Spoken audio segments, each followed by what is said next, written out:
Hi. I am.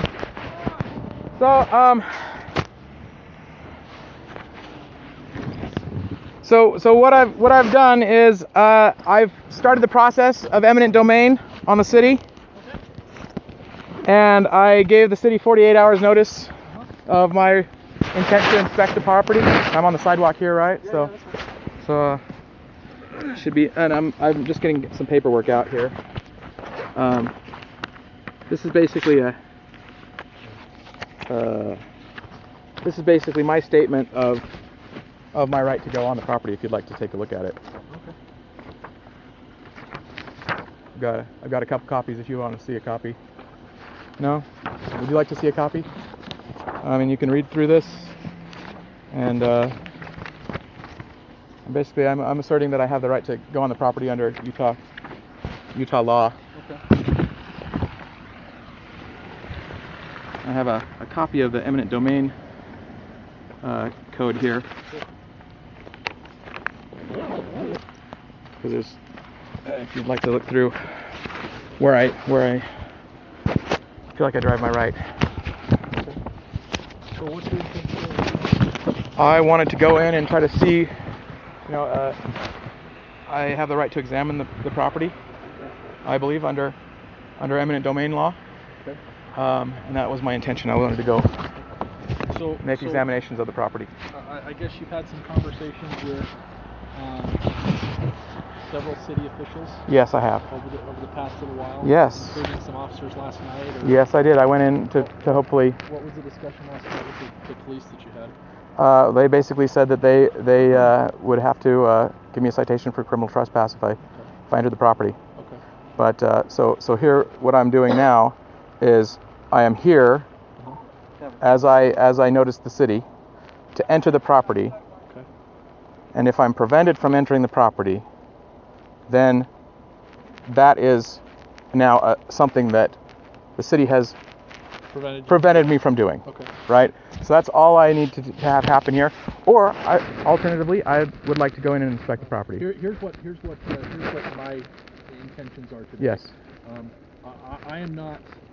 It is not my job to prevent you from walking onto that property. Okay. However, if you walk onto that property, it then becomes my duty to remove you from the property and issue you a citation for criminal trespass. Yeah. So okay. It's completely up to you what you want to do. I'm not going to physically throw you to the ground and put you in handcuffs and haul you off to jail.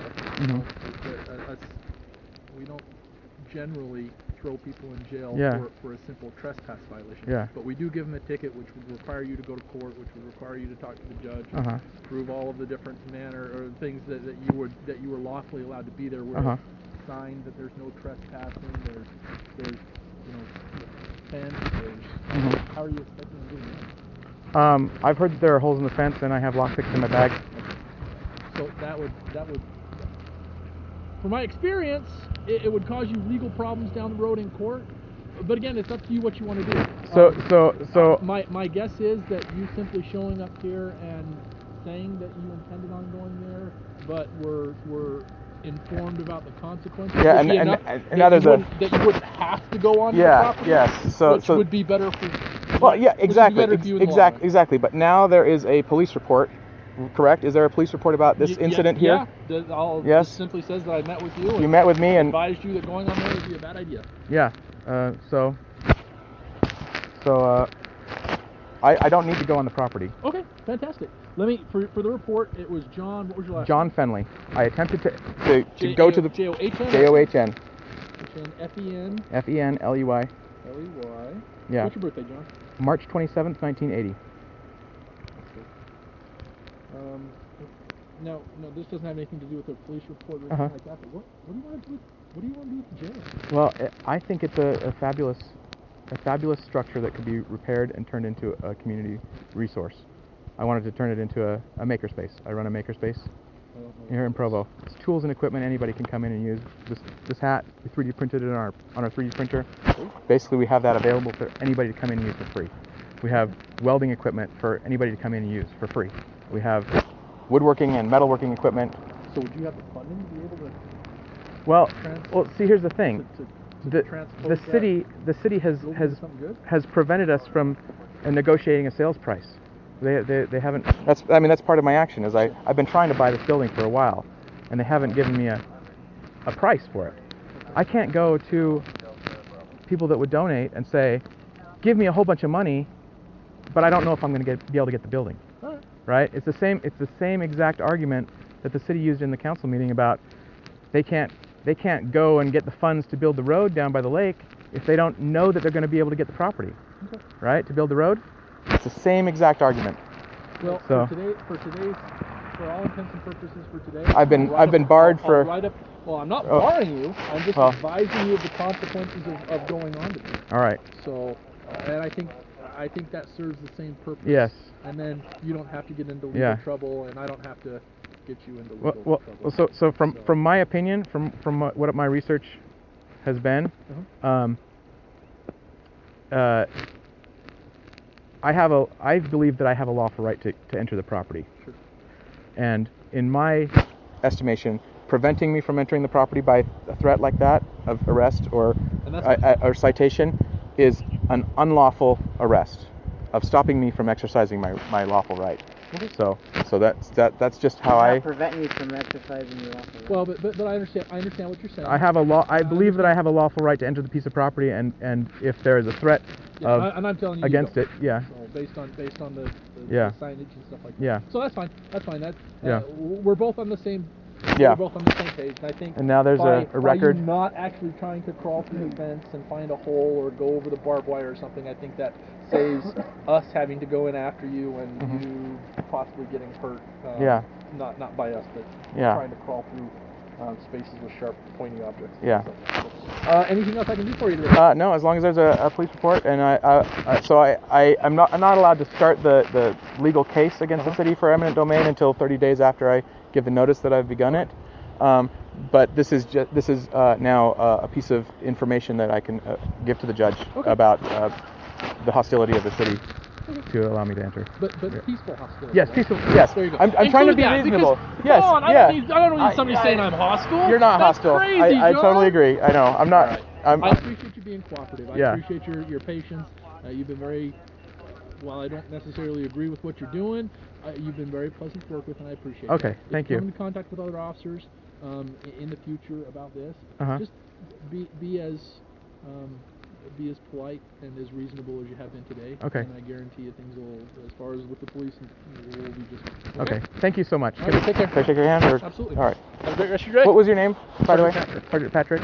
And you were Larson? No, if you have a second, I actually wanted to chat with you. Okay. All right. Yeah. Totally. Your makerspace effort is really legit. But all this is not helping your cause. I mean, you can do what you need to. This is just Dixon talking to you. There are other ways, and we've talked about trying to find a building or whatever, but there haven't been any other buildings. Well, yeah, but everyone's facing that problem in Provo. There's not a lot of buildings for anybody. But I know this building exists. I know, but again, this is just my opinion. Yeah. You're discrediting your efforts, because I think the makerspace effort and wave that you're promoting is super good. Yeah. But this isn't helping it. And again, that's just my opinion, and we'll defend it. But that's I mean, there's a lot of energy that takes to do this, and that energy could be used in other ways. And this is just not going to be productive. And again, I'm not an attorney either. But at the end of the day, I think you're going to have found that you wasted a lot of your time and money. And anyway, that's just my opinion.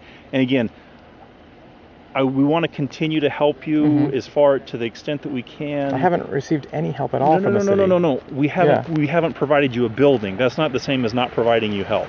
I don't believe I've received any help at all from the city in any way. Well, no, you've contacted our office a couple times. We wrote a letter. Yeah, you did. We've looked for buildings.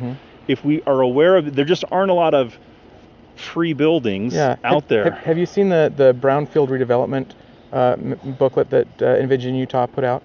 I have not seen it, but I'm familiar with Brownfield stuff. Okay, they put out a 90-page booklet about Brownfield redevelopment. Okay. And this building Well, I don't know the condition of it now. I actually was talking to a sheriff's deputy yesterday who said in the last 18 months it's gone downhill dramatically. It has. Since we inspected it. Yeah, but and that 2 years ago he thought it was fine and would be renovatable. Okay. But that in the past 18 months that maybe it's gone downhill even further than. Yeah.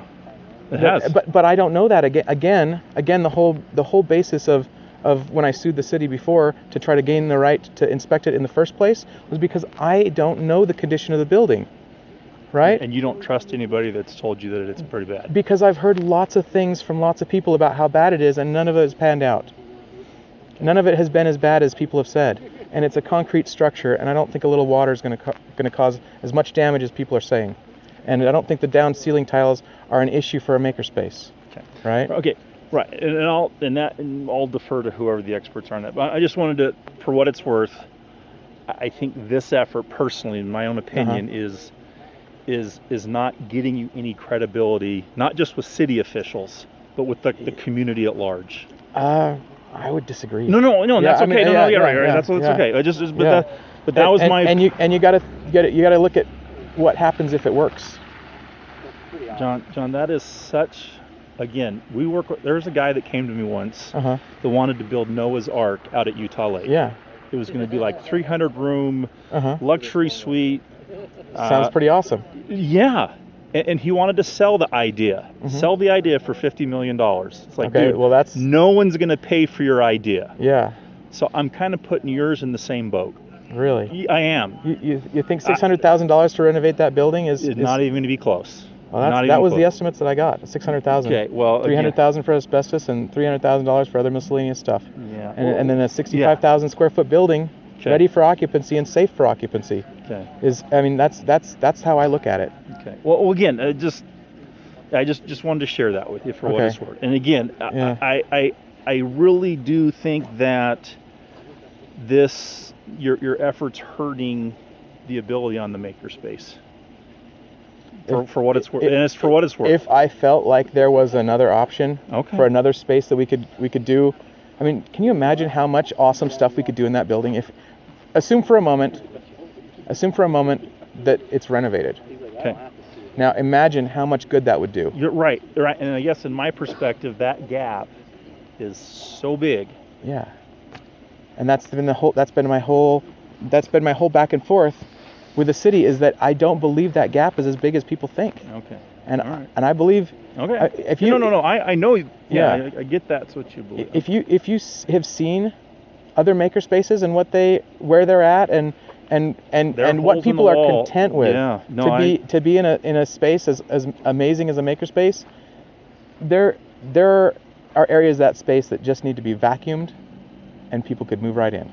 At least there were 18 months ago. And that was contrary to everything I'd heard from the city up to that point. Right? Okay, well,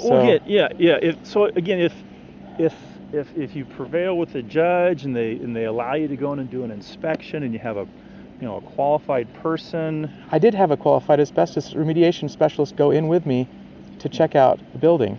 Okay. Well, again, I think asbestos is just one of the issues. Okay. Well. There was the water damage and there's like no structural mechanical, damage. no plumbing, I went through. No electrical. It was still there. Well, it was still there 18 months ago. We looked, and I was told again and again that there's no wiring anywhere, but we saw wiring going from the boxes to the outlets. Okay, well, right. All right. It wasn't ripped out of the walls. A wire, but what I'm saying is, I think it's going to take a lot more than that. That's where we disagree. If you see some of the buildings that are being renovated from huge environmental problems and destroyed inside completely, that's concrete. It's jail cells. It's a brick building, and unless somebody's gone in with a sledgehammer. So it would be my goal. My goal would be to find you another building. It's going to be less of a Mount Everest to deal with. Okay, and that's going to be less than $600,000 for this size of a building? That's a big building, dude. I just start small. Start small. How big do you have space is right now? How big 400 square feet. So if we found you like a couple thousand square feet. No, it's not nearly enough. Okay. I gotta tell you, this is where we need to be in order to grow to where we need to be to do some good. All right. Some real powerful I good. think that's a huge leap, but it is a huge leap. But I mean, no one ever accused you of not being visionary, John. Yeah. Okay. I mean, have you seen Lasan Studios? Yeah. Just from somebody who has been in there. Recently. Okay. Chasing people out. It would take. I'm not a contractor. Millions of dollars. And to see. fix. Oh, hold on. Yeah. Just because walls have been torn down. Everything.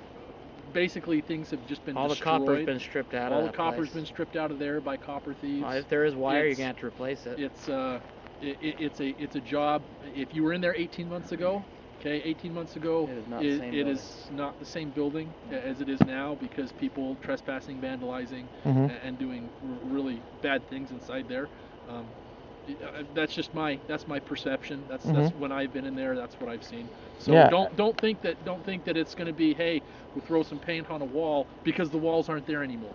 Because they've been kicked in and they've been torn down. And in my opinion, that's all negligence on the part of the city. Well, it's not because, I mean, people trespass. And we come and we kick them out and we give them citations. Yeah. But it's not a small job.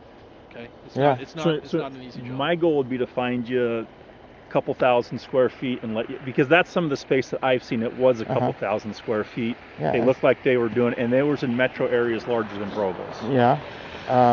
So anyway, that. Was that sector 69 that you, or sector 63 or something that? In.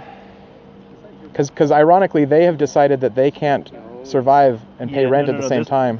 This one wasn't even in Utah. I want to say it was in the Bay Area or in Denver. There was a link that you sent me to a space called Sector 60. Right. Okay. No, but I don't think that was the. I'll see if I can go back and find the photos because I took some pictures of this place. And I want to say that it was in California in the Bay Area.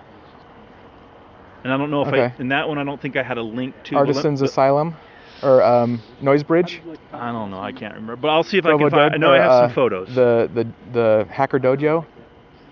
None of that sounds Menlo familiar. Park. Those are all spaces I visited. Okay, and it could have been one of those. But anyway, B23, Buena, Burbank Hackerspace. This was on San a Luis trip Obispo? to. No, it wasn't that far south. This would have been in San Francisco area. Okay. And I'll see if I can find it. Okay, that would probably be Noise Bridge. Noise Bridge is the big one in San Francisco.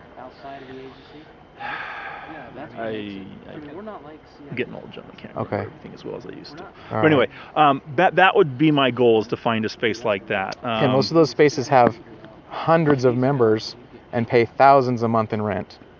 And we have been doing as well as we can and providing equipment that no other hackerspace or makerspace across the country has. Have you been up to the one at Falcon Hill? Falcon Hill. To Ogden? I don't believe I have. Okay, So I was at a conference 2 weeks ago, and someone with U-Star mentioned it, and I'll be meeting with someone with U-Star. Was that Donna, maybe? It wasn't with Donna, but I'm meeting with Donna on Monday. Okay. And I'm going to see if she has information on the Falcon Hill one. Okay. And that's up there by Hill Air Force Base. Oh, that's the one she was putting an ad out for people to run it. Could be, I don't know. A few months ago. They just mentioned that there was some makerspace up at Falcon Hill. I haven't been up there and seen it or know anything about it other than they said it was makerspace at Falcon Hill. Yeah, but we're probably one of the least funded, smallest, but best equipped makerspaces in the country. Okay. And if we had more space, we just got a $250,000 donation of equipment, and we have no place to put it. Okay. We can't put it in 400 square feet. Our water jet takes up a third of that. No, I said 2,000 or 3,000 square feet. Yeah, and 2,000 or 3,000 isn't going to be enough. Okay, but most things start small and grow. I know they start small and grow, but when this opportunity presented itself for an abandoned building, it seemed like a perfect opportunity to renovate and own a space and get grants from like UCAP and things. Well, again, God bless you if you can make it happen. But they told me specifically that if I had a building, if I got this building, that I could get $350,000 from just that one grant program, that it was set up specifically for the kind of thing that I was doing, and I would have gotten that, and that was 2 years ago, and we were not eligible for it because we did not have this building. All right, well, we'll, that's all I just want to share that with you. Okay. We'll chat again soon, probably. Yeah, I mean, I thank you for your kind words, and I guess we're just going to have to disagree about the best way to go about this. Yes, but always amicably. Yes. John, Thank you. Thanks again for your patience and your help. Thank you. You take care. Oh, careful on that's slick. Wow. Wrong kind of shoes for this weather. All right. Drive safe, John. Thank you very much.